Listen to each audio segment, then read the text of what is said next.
Let me tell you a story. It is one of myth and legend. There are many stories of people who vanish in the dead of night, never to be heard of again. This is such a story, but perhaps the most important. For this is said to be the truth of them all, and to find the truth, one needs to listen.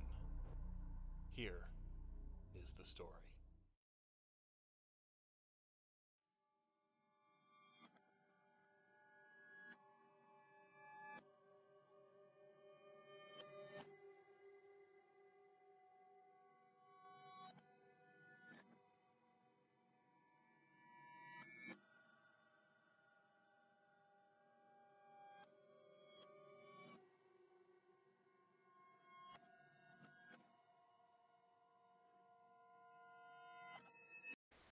Sebastian awoke to the pitter-patter sound of rain on a roof above.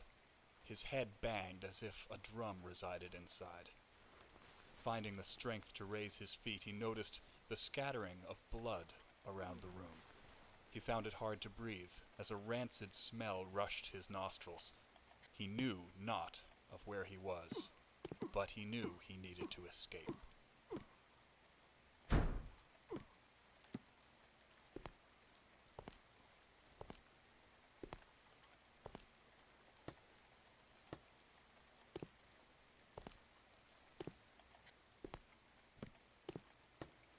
Some say that this section of the story is one of fabrication, a horror tale created to scare children on grim, dark nights around a campfire. A story so extraordinary that it could never possibly be real. Sometimes, however, the truth can often be the extraordinary.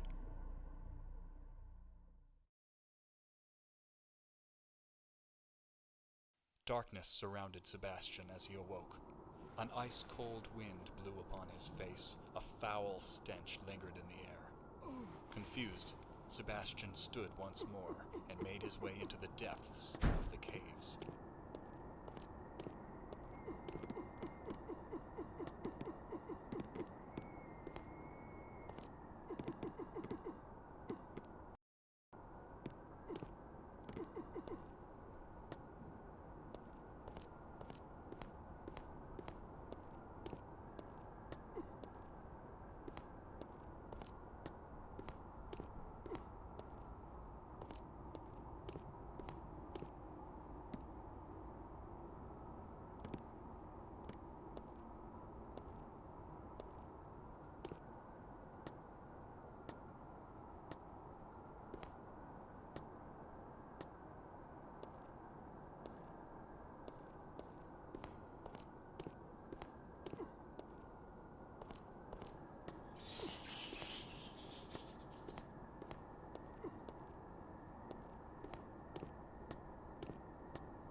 One would be forgiving for thinking Sebastian had found safety after leaving the dangers of the underground caves, but they would be wrong.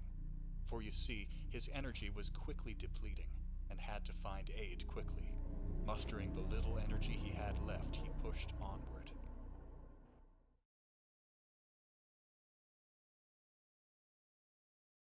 Standing at the edge of a dark forest, Sebastian drew a deep breath of fresh air. A magnificent moon shone brightly upon him. Echoes of birds and other wildlife could be heard in the distance. Plucking up courage and energy to venture on, Sebastian took his first step.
Sebastian was finally free from the forest. The surrounding trees that were masked with darkness seemed to tear at his soul. But now, free of its clutches, he pressed onward, wondering what lay ahead.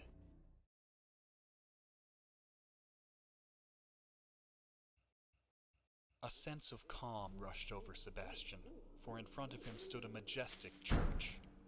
Was this the safety that he desired? With a rush of adrenaline sweeping through his body, he ventured forth towards the church.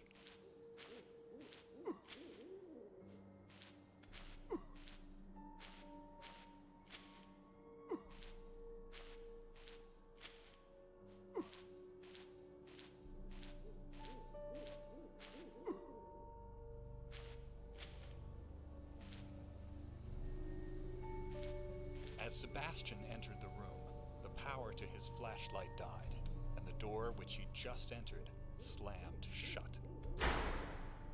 Our story is almost at its close, but from one last section. For you see, this is the section of the tale where a legend was born. A legend of myth and horror, and one that has spawned many tales over the decades. This is how it goes. Sebastian stood seemingly paralyzed in the darkness as he swiftly moved his eyes back and forth, trying to see something, anything. Abruptly, without warning, his flashlight burst back to life. He stood in an empty room. On the other side of the room stood a lonesome door.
And then, darkness. The disappearance of Sebastian has confused his hometown of Sterling and has left an imprint in the hearts and souls of its residents, more so upon his family. For many years, countless numbers of people have tried searching for evidence of Sebastian's whereabouts, all turning up empty-handed. Sebastian, however, is but a lingering memory. For now, a darker entity lives, an entity that resides in the corner of darkness, waiting for light of day to fade, so it can strike upon its victim. And I pray it is not you.